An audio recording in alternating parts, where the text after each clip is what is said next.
Welcome, listeners. Today we have a collection of, well, truly unsettling stories to share with you. These aren't just tales. They are glimpses into real events captured through photographs or documented through investigations. We've gathered information from various sources to bring you these accounts. And our mission today is simply to recount what happened, allowing the gravity of these events to speak for themselves.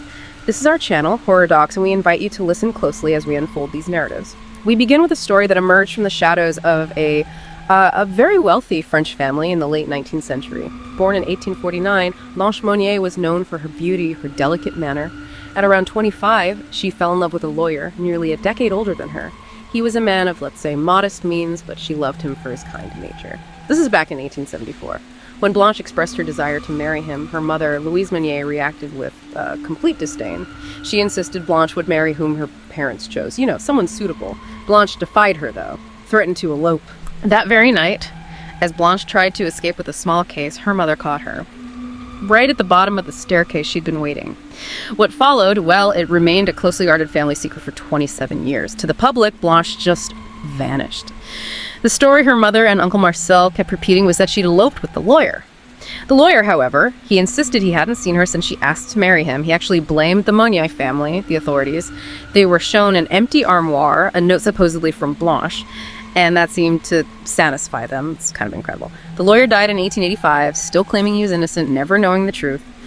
Then, fast forward to May 23, 1901, an anonymous chilling letter arrives, sent to a high-ranking government official in Paris. It spoke of, and this is a quote, a spinster locked up in Madame Monnier's house in Poitiers, half-starved and living in a putrid litter for the past 25 years, in her own filth. So French police swarm Madame Monnier's lavish home. During their search, they find the small, locked door up in the attic. Madame Monnier claimed she'd misplaced the key. Right, the classic excuse. Exactly. But the police, they broke down the door. The sight that greeted these hardened officers, it reportedly elicited terrified gasps. They found a woman in just harrowing conditions, weighing a little more than 55 pounds, confined to a small, filthy mattress, surrounded by rotten food, pails of urine, stale water, piles of her own excrement. The room was infested with insects. The stench was described as unbreathable. When they asked her name, the emaciated woman struggled to breathe, but whispered, "Blanche." She had been imprisoned in a windowless room for nearly 30 years. It's just fascinating in a horrifying way to consider the severe impact of that kind of prolonged isolation and deprivation. When doctors examined her, they diagnosed Blanche with anorexia nervosa, schizophrenia, exhibitionism, and coprophilia. These conditions were almost certainly directly linked to her suffering this dehumanizing experience she endured for decades. Blanche was rushed to the hospital. Her life was saved, but she was, well, never the same. She suffered from severe mental health problems for the rest of her life. Died alone in a psychiatric hospital in 1913 at 64. Her mother, Louise, she became ill after her arrest, was put under house arrest, and then she mysteriously died just 15 days later, right as an angry mob was gathering outside her home. Her uncle Marcel, he was initially convicted, but then later acquitted on appeal.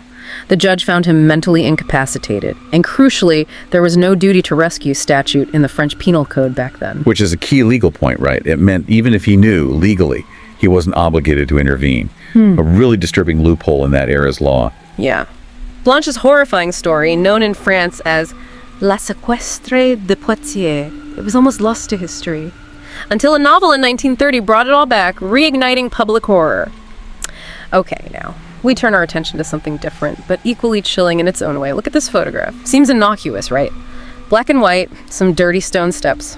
But this picture was taken in late 1945 in a large Japanese city, and what you're actually looking at are the remains of a victim from one of the most destructive events in human history, the nuclear bombing of Hiroshima, August 6, 1945. At 8:15 a.m., the atomic weapon, codenamed Little Boy, detonated over the city.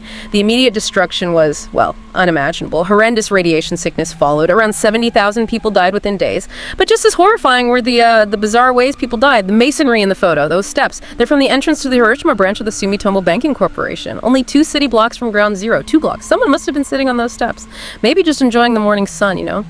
The intense flash and heat of the nuclear detonation instantly vaporized them. But at the same time, it bleached the surrounding masonry, the stone.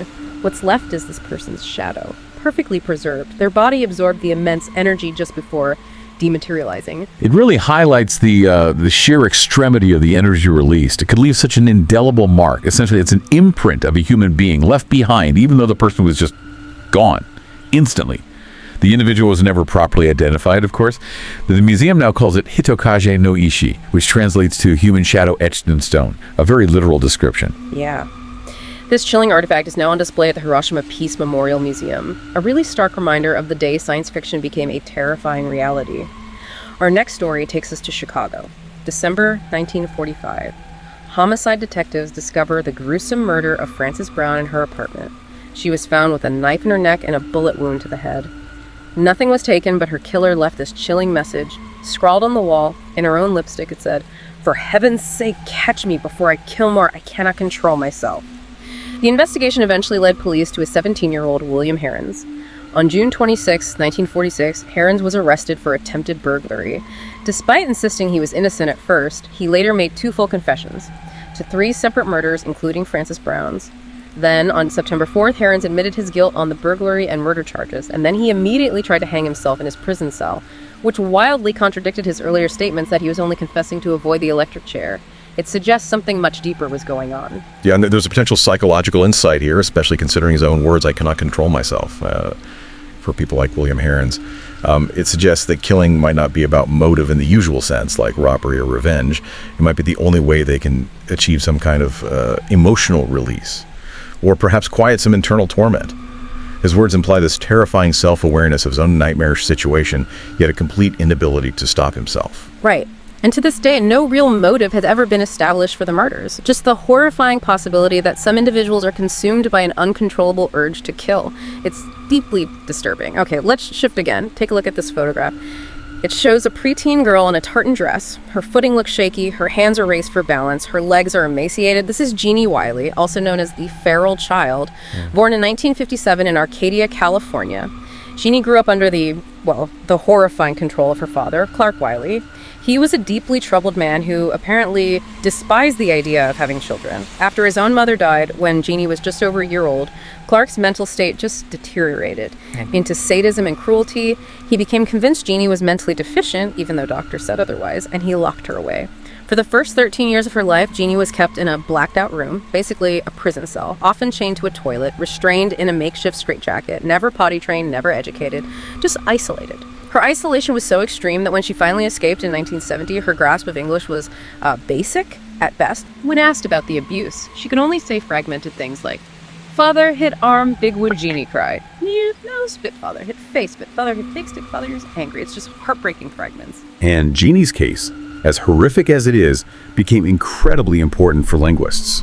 It really challenged the scientific consensus at the time about language acquisition, particularly the idea of a critical period. That theory basically said language learning was impossible after puberty. Jeannie's situation sadly became a sort of real-world test. Despite being, as linguist Susie Curtis put it, profoundly damaged, Jeannie did acquire vocabulary. Curtis also noted Jeannie captivated us with her beauty and was surprisingly good at nonverbal communication, telling stories with pictures, making complex things out of sticks. So her case showed it's more complex than a simple cutoff point. There's still capacity for learning, even after extreme deprivation. Jeannie's parents were apprehended. Her mother escaped charges, claiming victim status herself, which is complex. Her father took his own life before trial, left a note saying, "The world would never understand." As of 2008, Jeannie was reportedly in an assisted living facility in Los Angeles, said to be as outgoing and content as she's ever been, which, given everything, offers maybe a sliver of hope. Her story, despite the unimaginable torment, shows resilience, but also fuels debate in developmental science. Our final story today involves a very familiar face, John Lennon of the Beatles. But beside him in this photograph is Mark David Chapman. His name isn't famous, but his actions are infamous. Just 6 hours after this picture was taken, on December 8, 1980, Chapman returned and killed John Lennon on a dark New York City street. That morning, Chapman had deliberately arranged items in his hotel room for the police to find, including a copy of J.D. Salinger's novel, The Catcher in the Rye. On the first page, he wrote, "This is my statement," and he signed it Holden Caulfield, the book's main character. Chapman was obsessed with Caulfield. He said, "I'm sure the big part of me is Holden Caulfield. The small part of me must be the devil." Chilling stuff. He spent hours lurking outside Lennon's apartment building, the Dakota. He even talked to Lennon's 5-year-old son, Sean, earlier that day.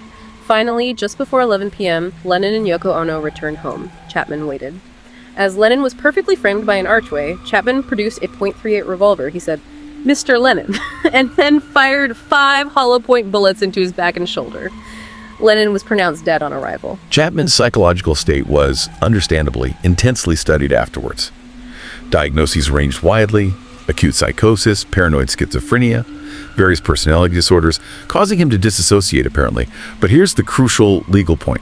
Despite being declared utterly delusional by some experts, he was found competent to stand trial. It highlights that complex, often difficult distinction the law makes between having a severe mental illness and being legally responsible for your actions, Yeah. Chapman claimed he killed Lennon simply to promote The Catcher in the Rye, called it an extraordinary book that holds many answers. At his sentencing, he actually read a passage from the book, where Holden Caulfield imagines himself as the catcher in the rye, saving children from falling off a cliff. This really twisted self-perception that he was somehow saving people by murdering a musician, it just speaks volumes about the depth of his delusion. Chapman received a sentence of 20 years to life. He's still incarcerated, unlikely to ever be freed. So, these stories, they remind us of the complex and often terrifying depths of human experience. From unimaginable cruelty hidden behind closed doors to tragic fate to profound psychological torment, there are glimpses into moments that shaped lives and, well, continue to haunt history. Thank you for joining us on this unsettling journey today. If you found these stories compelling, we encourage you to like this video, share it with others who might be interested, and please subscribe to our channel, Horror Docs, for more chilling accounts. We'll see you again soon.